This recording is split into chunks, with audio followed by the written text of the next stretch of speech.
علی نواز اعوان کا بھائی، سگا بھائی،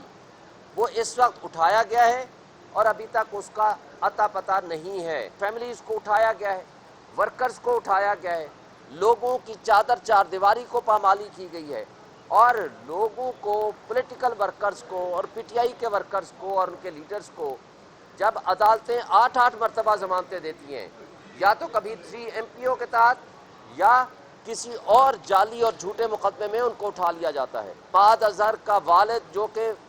15-20 سال پہلے سیاست چھوڑ چکا ہے، اس کو اٹھا کے لے گئے۔ اسی طرح ندیم افضل چند جو سٹنگ منسٹر کا سٹیٹس رکھتا ہے، اس کا چھوٹا بھائی پی ٹی آئی میں ہے، اس کے باپ کو اٹھا کے لے جاتے ہیں۔ عمران خان کا آپ میڈیا میں نام نہیں لے سکتے، اس کی آپ تصویر نہیں چلا سکتے، اس کی آپ خبر نہیں چلا سکتے، تو یہ کیا بنیادی انسانی حقوق آرٹیکل 19 معطل ہو چکا ہے۔ پی ڈی ایم کی حکومت کو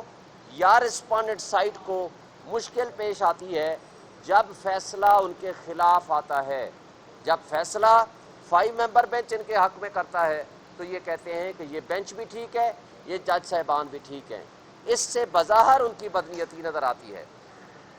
بسم اللہ الرحمن الرحیم۔ آج ملٹری کورٹس کے خلاف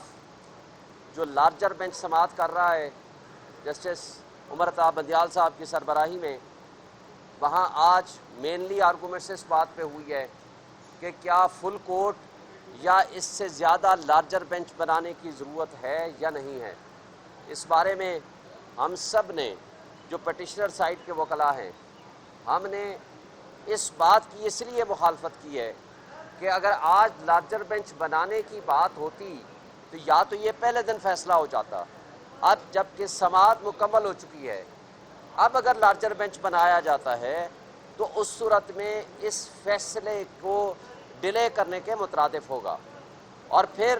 جو ہم نے سپریم کورٹ کو بھی بتایا کہ پچھلے سال قاسم سوری کی رولنگ کے خلاف جب آپ نے فیصلہ دیا تو اس وقت 5 ممبر بینچ تھا، اور اس کے بعد سے لے کر آج تک جو فیصلہ جات ہوئے ہیں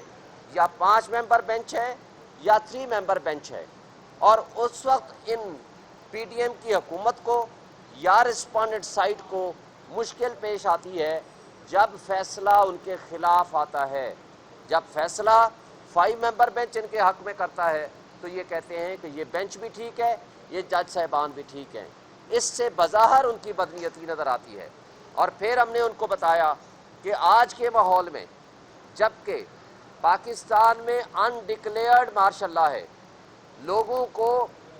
اغوا کیا جاتا ہے، جس طرح آپ نے ماضی قریب میں دیکھا، اور آج بھی علی نواز اعوان کا بھائی، سگا بھائی، وہ اس وقت اٹھایا گیا ہے اور ابھی تک اس کا اتا پتہ نہیں ہے۔ آج ہائی کورٹ میں پیشی تھی، فردر اس میں کیا پروسیڈنگز ہوتی ہیں وہ آپ کے سامنے ہیں۔ اور اس کے ساتھ اعظم خان کو اٹھایا جاتا ہے،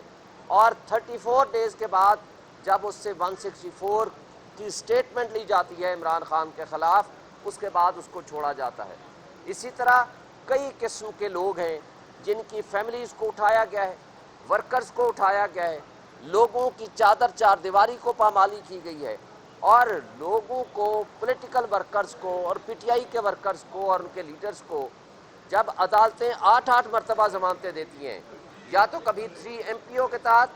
یا کسی اور جعلی اور جھوٹے مقدمے میں ان کو اٹھا لیا جاتا ہے، ان کے رشتہ داروں کو، ان کے فیملی ممبرز کو اور ان کے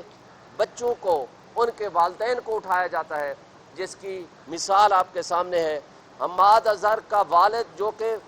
15-20 سال پہلے سیاست چھوڑ چکا ہے، اس کو اٹھا کے لے گئے۔ اسی طرح ندیم افضل چند جو سٹنگ منسٹر کا سٹیٹس رکھتا ہے، اس کا چھوٹا بھائی پی ٹی آئی میں ہے، اس کے باپ کو اٹھا کے لے جاتے ہیں۔ یہ بنیادی انسانی حقوق آج معطل ہیں۔ آج پاکستان بے آئین ہو چکا ہے، اور لوگ اور پبلک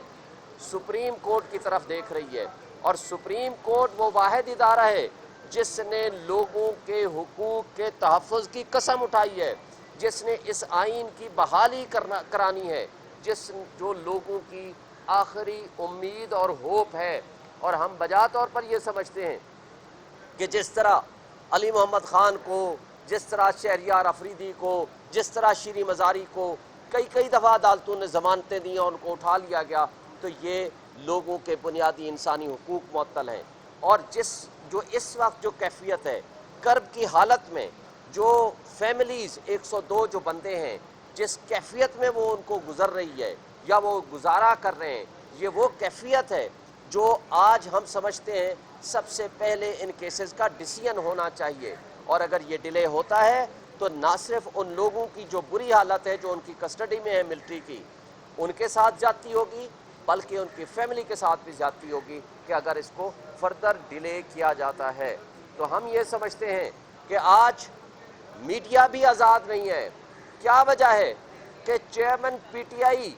عمران خان کا آپ میڈیا میں نام نہیں لے سکتے، اس کی آپ تصویر نہیں چلا سکتے، اس کی آپ خبر نہیں چلا سکتے؟ تو یہ کیا بنیادی انسانی حقوق آرٹیکل 19A معطل ہو چکا ہے؟ میں سمجھتا ہوں کہ یہ وہ ساری چیزیں ہیں جو سپریم کورٹ کو دیکھنی ہے۔ آج وکیلوں کو اغوا کیا جا رہا ہے۔ عزیر کرامت بھنڈاری جو عمران خان صاحب کے وکیل ہیں، لاہور میں جب وہ زمان پارک اپنے وکیل کو کلائنٹ کو ملنے گئے ہیں تو واپسی پہ ان کو اغوا کر لیا جاتا ہے۔ اسی طرح آپ نے دیکھا ہے سپریم کورٹ میں پٹیشن فائل کی ریاض حنیف راہی صاحب نے، اس کو 7 دن کے لیے اغوا کر لیا گیا اور ان کو کہا گیا جائیں اپنی پٹیشنز واپس لے کر آئیں۔ تو اس طرح کی جو سچویشن ہے، ہم یہ سمجھتے ہیں کہ اس وقت واحد forum supreme court of Pakistan ہے۔ لوگ اپنی امید کی نگاہ ان کو دیکھتے ہیں اور ہمیں یہ یقین ہے کہ ان کیسز کا جلد سے جلد فیصلہ ہوگا تاکہ پاکستان میں لوگوں کے بنیادی حقوق بحال ہوں، پاکستان میں آئین بحال ہو اور لوگوں کو ایک سکھ کا سانس ہو۔ جو فرسٹریشن ہے اس وقت، افراتفری ہے، انتشار کی کیفیت ہے، اس سے لوگ گزر رہے ہیں۔ آج 3 مہینے بعد یا 60 دن بعد الیکشن ہونے ہیں، تو مجھے بتائیں کہ ان 3 مہینوں کے اندر کیسے الیکشن ہوگا؟ جب جبر کی کیفیت ہو، جب آپ اس کیفیت میں آپ ہیں کہ آپ ایک پولیٹیکل پارٹی کو کرش کرنے میں ساری انتظامیہ، سارے پولیٹیکل پارٹیز اور جو اس وقت کی حکومت ہے اور جو ہمارے ملک کی اسٹیبلشمنٹ ہے وہ لگے ہوں گے، تو ایک پارٹی کو کرش کرنے میں ساری اپنی آپ صلاحیتیں اگر آپ لگا دیں گے، لوگوں کے گھروں کو مسمار کیا جا رہا ہے، لوگوں کے بزنس کو بند کیا جا رہا ہے، لوگوں کو اس طرح تکلیفیں دی جا رہی ہیں، جو میں سمجھتا ہوں کہ پاکستان ایک آئین کے تحت، قانون کی تابع داری کے تحت چلنے والا ملک ہے، اور یہ جو کچھ ہو رہا ہے یہ الیکشن کی شفافیت کو